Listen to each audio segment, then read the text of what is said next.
وقت فرصت ہے کہاں کام ابھی باقی ہے، نور توحید کا اتمام ابھی باقی ہے۔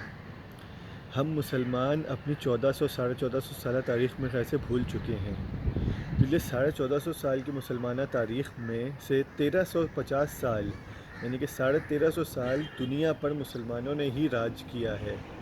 خلافت راشدہ ہو، خلفائے راشدین کا دور ہو یا بنو عباس کا دور، بنو امیہ کا دور ہو یا خلافت عثمانیہ کے 700 سال، مغل سلطنت ہو یا مسلمانوں کا کہیں اور راج، ہر طرف سے ہر سطح پر مسلمانوں نے ہی دنیا پر راج کیا ہے۔ حضرت خالد بن ولید رضی اللہ عنہ کا دور ہو جس میں ہر جمعہ ایسا ہوتا تھا، ہر ہفتے میں ایک دن ایسا ہوتا تھا کہ مسلمان ایک نئے شہر فتح کرتے تھے۔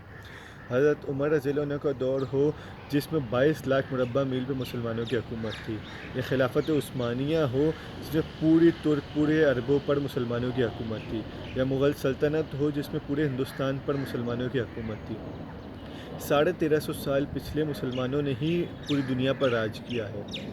آج سے تقریباً 100 سال پہلے 1924 میں خلافت عثمانیہ کو یہودیوں اور عیسائیوں نے مل کر ختم کیا، جس کے بعد سے مسلمانوں کا اتحاد ٹوٹا اور مسلمان دنیا میں ذلیل و خوار ہونا شروع ہوئے۔ 1960-65 کے دوران جب عرب وار چل رہی تھی، اس وقت سے مسلمانوں پر ظلم ہونا شروع ہوا۔ اس کے بعد سے امریکہ ہو، یورپین یونین ہو، نیٹو فورسز ہو، اسرائیل ہو، جب چاہتے ہیں جس مسلم ملک پر جاتے ہیں اٹیک کر دیتے ہیں۔ کبھی ایران پر، کبھی عراق پر، برما، فلسطین، کشمیر، سیریا، جس ملک پر چاہتے ہیں، افغانستان، جس مسلم ملک پر چاہتے ہیں جب چاہتے ہیں اٹیک کر دیتے ہیں۔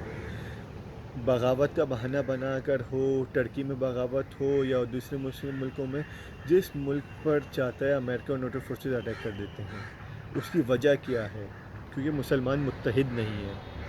دنیا میں موجود 57 مسلم ملک ہیں۔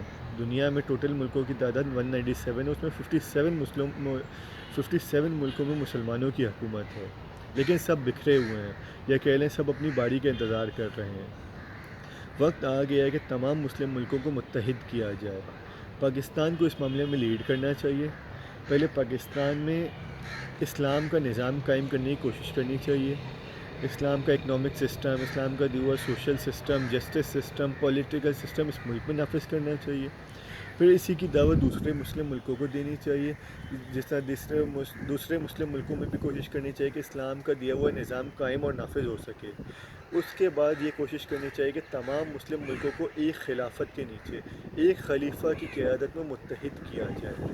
تمام مسلم ملکوں کو ایک نئی قیادت، ایک نئی آرگنائزیشن کے تحت متحد کیا جائے اور ایک خلیفہ کو لیڈ کرنے دیا جائے۔